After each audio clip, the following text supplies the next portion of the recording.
Cheers. प्रधानमंत्री जी आपकी बिहार की पॉलिटिक्स को लेकर के एक बड़ा केंद्र बिंदु बना है शराबबंदी। और शराबबंदी को लेकर के एकदम सियासी इतनी तेज पकड़ रही है कि उसको हर पार्टी कहीं ना कहीं कटाक्ष कर रहे हैं। जो छात्र हैं वो नारा लगा रहे हैं कि आधी रोटी खाएंगे या गोली चलाएंगे। शराबबंदी केवल किताबों में है। बट आज हम समझने की कोशिश करते हैं कि ये शराबबंदी कितना हद तक सही था और क्या क्या हो रहा है उसके अवज में, वो सब सारे चीज़ों का अवलोकन करेंगे और जानेंगे। सबसे बड़ी बात है कि 2015 का जो इलेक्शंस हुआ था उसके बड़े मुद्दे थे शराबबंदी। अगर नीतीश कुमार पावर में आएंगे तो पूरी तरफ से शराबबंदी अप्लाई करेंगे और उसकी वजह से पूरी महिलाओं ने वोट दिया था, सपोर्ट किया था और एक बड़ी पार्टी के रूप में नीतीश कुमार फिर से उभरे थे और सत्ता पर आए थे। और 2016 में उन्होंने कानून लाया शराबबंदी के लिए। उनका मकसद था नशा मुक्त बिहार। और उस वजह से लेकर के काफ़ी रैलियाँ हुई, काफ़ी जनसभाएँ हुई और हर जगह महिलाएं खुश थी। और कहीं ना कहीं ये जो घर में जो लड़ाइयाँ होती थी, छोटे छोटे जो मारकाट होते थे शराब को लेकर के घर में माहौल ख़राब हो जाता था। जो ड्रिंक करके आते थे पुरुष, तो उसके वजह से महिलाओं में जो मानसिक जो प्रॉब्लम्स होती थी उसके वजह से तनाव हो जाते थे। ये सब लेकर के काफ़ी कुछ राहत मिला था। लेकिन आज वो समय बदल गया है। उस समय 2016 था, आज 24 है। 8 साल हो गए हैं। 8 सालों में बहुत कुछ बदला है और बहुत कुछ चेंज हुआ है। अगर देखा जाए तो कानून 2016 में तो पास कर दी गई थी। उस समय केवल लिकर बैन हुआ था। लिकर बैन होने के बाद कई युवा जो लोग हैं, खास करके जो युवा पीढ़ी थे, तो उन्होंने अपना जो दारू वाला जो काम है उसको शिफ्ट करके तो दूसरे नशा में आ गए हैं। यानी जो लिक्विड नशा था अब वो ड्राई नशा में आ गया है। यानी उसमें सबसे ज़्यादा जो गांजा, चरस, अफीम शामिल है और इसको लेकर के काफ़ी लोग युवा धीरे धीरे फैल रहे हैं। और उसमें सबसे एक बड़ी और वाइब्रेंट नशा जो लेकर के आ रहे हैं वो है बॉनफिक्स को लेकर के हैं। ये सब सारे नशा बहुत तेज़ी से लोग कर रहे हैं और उसको ले रहे हैं। और सबसे बड़ी बात है कि हर गली और मोहल्ले में हो रहा है। बिहार की गलियों में शराब तो बंद हुई लेकिन नशा बंद नहीं हुआ। और सबसे ज़्यादा युवा जगत 12 से 18 वर्ष खास करके ये टारगेट जो किया जा रहा है, लगता है कि ये युवा पढ़ने वाले बच्चे पे ही टारगेट किया जा रहा है, या स्कूल में जा रहे हैं, पढ़ रहे हैं और वो नशा कर रहे हैं।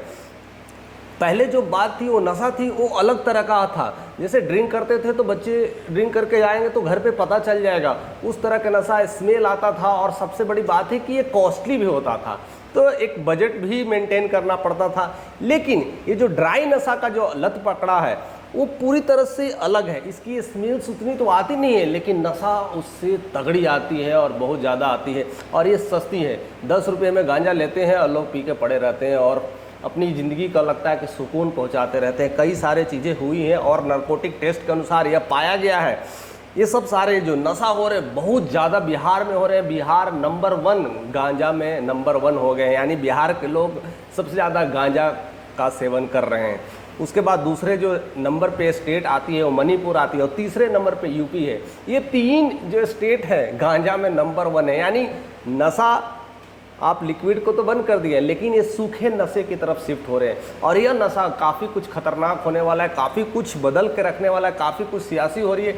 लेकिन अभी भी सरकारें हैं वो दारू पे ही लेकर के वो सारे सियासी लड़ाई लड़ रहे हैं, कर रहे हैं कि दारूबंदी तो हुई है लेकिन उसके आड़ में बहुत सारे जो व्यापार हो रहे हैं, बहुत सारे जो कार्य हो रहे हैं, खास करके इसमें दलित और पसवान के लोग हैं जो इस तरह के नशा में शिकारग्रस्त हैं, या तो डायरेक्टली और इनडायरेक्टली इन्वॉल्व हो रहे हैं या उन्हें फंसाया जा रहा है और किया जा रहा है।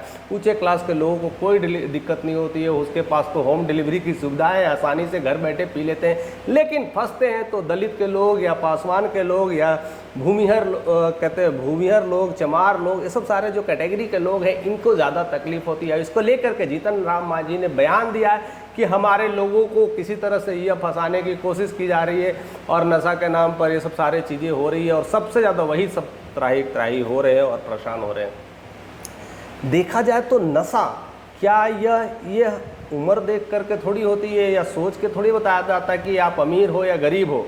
लेकिन ये नशा का जो लत होता है खास करके लोग कब लेते हैं, जब उनको तनाव होता है, टेंशन होता है, लगता है कि लाइफ में कुछ हो नहीं रहा है, अब क्या करें, परेशान हो गए, दुखी हो गए, तो वहाँ पर आती है वो नशा की आदत, और लोग उनको कहते हैं कि ये इससे पी लो, देखो कितना मज़ा आएगा, टेंशन फ्री हो जाओगे। और उसके कई सारे सिम्टम्स भी, कई सारे खास करके युवा जगत और स्टूडेंट जो लोग हैं, खास करके 12 से 14 साल 15 साल के बच्चे, वो मीन्स एक्सपेरिमेंट के नाम पे कर लेते हैं, अच्छा देखते हैं क्या होता है, देखते हैं क्या होता है। और आज उसकी ऐसी लत हो गई है कि जो बॉर्नफिक्स जो हम साटने के लिए यूज करते हैं, वो बॉर्नफिक्स प्लास्टिक्स में ले करके उसको स्मेल करते हैं। मैं तो पहले सोच भी रहा था कि बॉर्नफिक्स कैसे पिएंगे, बॉर्नफिक्स खाएंगे तो सारे मुंह जबड़ा सब सड़ जाएंगे, सब कुछ खत्म हो जाएगा, पूरे इंजन ब्लॉक हो जाएगा।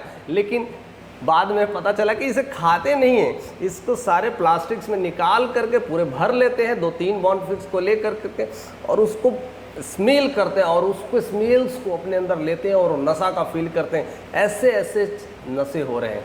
यानी ये छोटे छोटे बच्चे हैं, ये कोई बड़े बच्चे नहीं है, काफ़ी एडल्ट नहीं हो चुके हैं, उनकी अपनी मानसिक लेवल अभी तक तो डेवलप नहीं हुए, मस्तिष्क ज़्यादा डेवलप नहीं हुए, दिमाग अभी बस अंकुरित हो रहा है, बीज स्फुटित हो रहा है, और अभी वो धीरे धीरे सोचना समझना दुनिया जगत की बातें करने की बात तो दूर की बात है, और अभी से ही वह फंस जा रहे हैं। और उसका सबसे ज़्यादा लगता है कि अब इमोशनली कहीं ना कहीं वो ट्रांजिशंस आ रहा और इसके वजह से वो फंस करके रह जा रहे, और इसे ही लेकर करके उनमें तनाव हो रहा है। कभी कभी तो ऐसा आता है, कई लोगों को मैंने जो देखा है जो गांजा का सेवन करते थे, खास करके दारू का सेवन करने में ये चीज़ें नहीं देखने को मिलता था, पीते थे लोग, कहीं कहीं रोड पे पड़े मिल जाते थे, या फिर कुछ ना कुछ उनके साथ ऐसे होती थी, आप अनाप शनाप बोल देते थे कभी कभी। लेकिन ये गांजा वाला जो नशा है, इसको लेकर के मानसिक कई तरह के प्रॉब्लम्स आ रहे हैं, एक नए नए सोच डेवलप हो रही है। लोग एक्सपीरियंस करने के बाद लोग कहते हैं कि मैं प्रधानमंत्री के साथ रहता हूँ, कोई कहते हैं कि कल आए थे मोदी साहब हमारे घर पे ही खाना वाना खाए थे और खा के गए थे, हमें बोला है कि इस एरिया को आपको संभालना है, देखना है। मीन्स इतनी बड़ी बड़ी लेवल की बात करते हैं, अपने आप को सर्वोच्च बनाने की कोशिश करते हैं, लेकिन कभी कभी वो हिंसात्मक भी हो जाते हैं। हमेशा ज़रूरी नहीं है कि वैसे ही रहता है, और हिंसात्मक होते इतने वायलेंस में उतर जाते हैं कि उनको कुछ समझ में नहीं आता कि किसको मारना है, किसको तंग करना है, और इसमें वह अपने हो, परिवार हो, या कोई अन्य जन के कोई लोग है, किसी को भी मार देते हैं। और वही बड़ी बड़ी बात जो आगे चल करके जो बलात्कार होती है या ऐसी ऐसी घटनाएं होती है, उसमें वो फ़र्क नहीं कर पाते हैं कि मेरे पड़ोस की लड़कियां हैं, मेरे अपने हैं और पराए हैं, वो फ़र्क नहीं कर पाते, वो समझ नहीं पाते हैं, और अपनी उनकी वृत्तियां जैसे जैसी होती रहती है वो ऐसे ऐसे कांड कर देते हैं, उसके बाद मारते हैं, कई तरह की चीज़ें करते हैं, परेशान हो जाते हैं, और सब सारी चीज़ें होने के बाद होश आता है तो पता नहीं क्या होता होगा, आई डोंट नो। बट उस सिचुएशन में उन्हें ये समझ में नहीं आता है। ऐसी है गांजे की लत, और इसको तेज़ी से बढ़ावा दिया जा रहा है, और उसका सबसे बड़ी कारण है दारूबंदी। अब देखिए, दारूबंदी तो कर दी है आपने, लेकिन ये एक नया विस्फोट हो रहा है, एक नई शुरुआत हो रही है, एक सूखे नशे की शुरुआत, एक ड्राई अल्कोहल की शुरुआत। लोग कह रहे हैं कि ड्राई बिहार बनाएंगे, अभी तो ड्राई लिक्विड और नया शिफ्ट हो रहा है, एक ड्राई नशा शिफ्ट के तरफ से लोग शिफ्ट हो रहे हैं। और देखो तो सबसे ज़्यादा जो गरीब परिवार के लोग थे, वो 40-50 रुपये की वो आती थी दारू की, जो प्लास्टिक्स की होती थी, रैपर्स में पैक्ड होते थे, और या तो सीसी में या ऐसे कुछ बोतलों में होते थे, 50-100 रुपये की चीज़ होती थी। तो एक मज़दूर कितना कमाता है, 250-300 रुपये दिहाड़ी कमाता है, और उसमें भी वो 50-100 रुपये की दारू पी जाएगा तो उसके घर की खर्ची नहीं चलती। इस वजह से महिलाएं ने काफ़ी विरोध जताया था कि ये सब चीज़ें बंद हो जाएगी।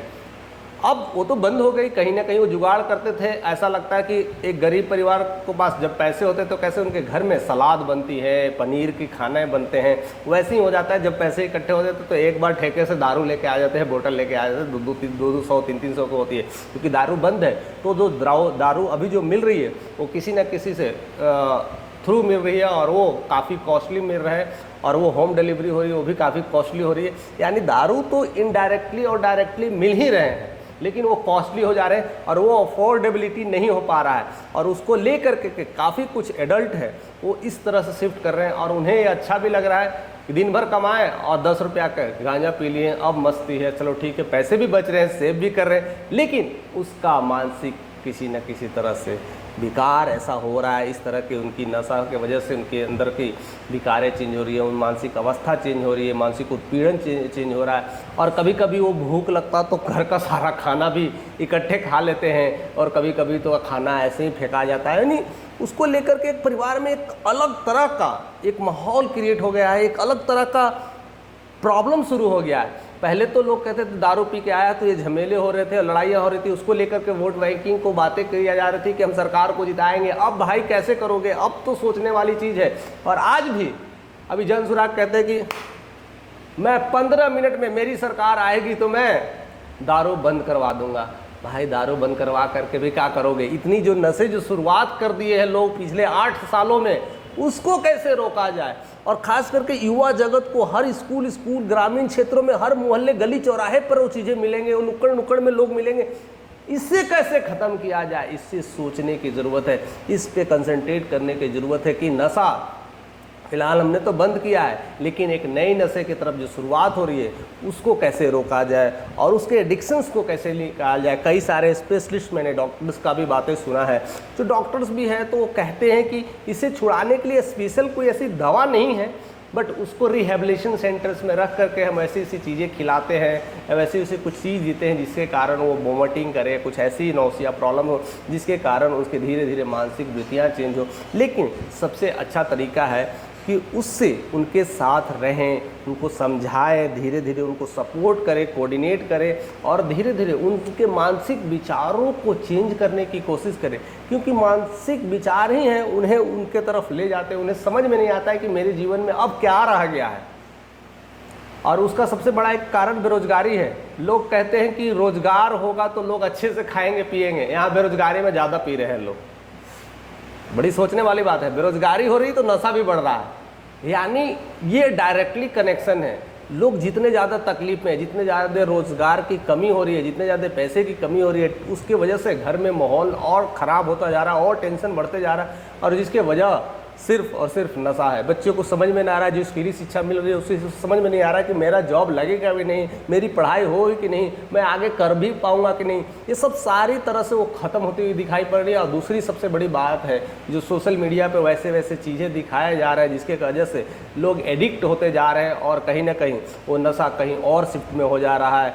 वैसे सेक्सुअल सारे चीज़ें दिखाए जा रहे हैं, पॉर्न साइट दिखाए जा रहे हैं, जिसको लेकर के काफ़ी युवा जगत उधर एक शिफ्ट हो जा रहे हैं और उन्हें समझ में नहीं आ रहा कि करना क्या है। ये जो 8 से 14 साल के बच्चे हैं, अभी वो 7वीं 8वीं क्लास में पढ़ने वाले बच्चे इस तरह झुकाव ले लेते हैं और कहीं ना कहीं वो नशा में फंस के रह जाते हैं और उनकी आगे की पढ़ाई ऐसे ही रह जाती है और वो फिर वही करेंगे जो समाज में आज हो रहा है। आज समाज में देखिए क्या हो रहा है, किस तरह के विकास की बातें कर रहे हैं, किस तरह के दर्दनाक घटनाएं हो रही है, किस तरह से हिंसात्मक घटनाएं हो रही है, किस तरह से रेप हो रहे हैं, और हम उसे सुधारने की कोशिश कर रहे हैं। हमें सुधारना है तो उन्हें शिक्षित करना है, हमें सुधारना तो उन्हें एजुकेट करना है, उस जगह में रोज़गार पैदा करना है। यही सबसे बड़ी सरकार की कहते हैं मुहिम होनी चाहिए। उसको लेकर करके कई सारी पार्टियां, या चिराग पासवान हो, या जीतन राम मांझी हो, या जनसुराग की पार्टियां हो, इवन और भी कई सारी पार्टियां इसी को लेकर के खाली बातें कर रही है कि मैं इस पर रोक लगाऊंगा और भी सारी चीज़ों को कड़ा कानून लगाऊंगा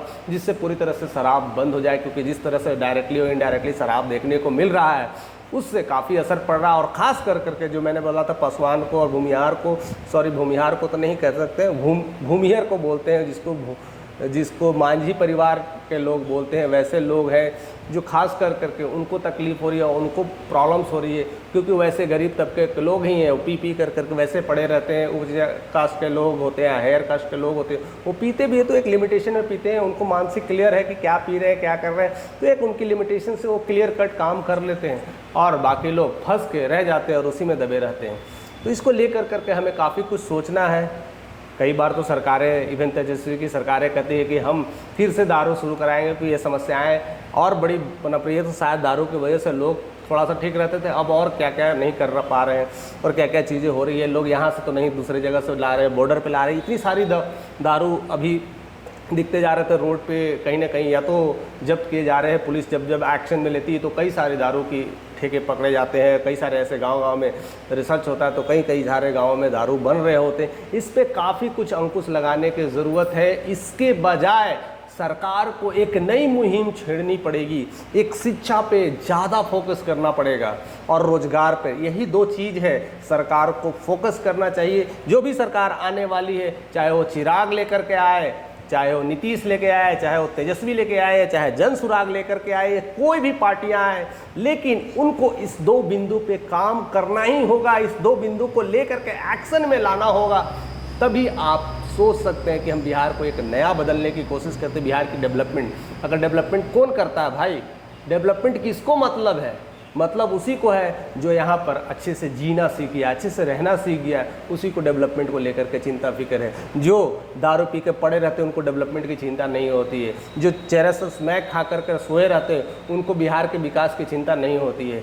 इसलिए एजुकेशन फर्स्ट होना चाहिए और रोजगार की सुविधा उपलब्ध कराए, तभी जा कर के यह नशा मुक्ति केंद्र को बंद किया जा सकता है। नहीं तो आज यह दारूबंदी को लेकर के इतनी सियासी चल रही है और जिस तरह से इसके बाद लोग सूखे की तरफ चल रहे हैं, सूखे नशे की तरफ चल रहे हैं, उसको लेकर के भी सियासी होने वाली है। उसके लेकर के बहुत बड़ा विश्व कहते ना कि इस तरह का पूरा बिहार में एक युद्ध छिड़ने वाला है और आपस में सियासी गरमाने वाली है और इसको लेकर के भी चुनाव पर मुद्दे रख करके अपनी अपनी पार्टियां लड़ाई लड़ेगी।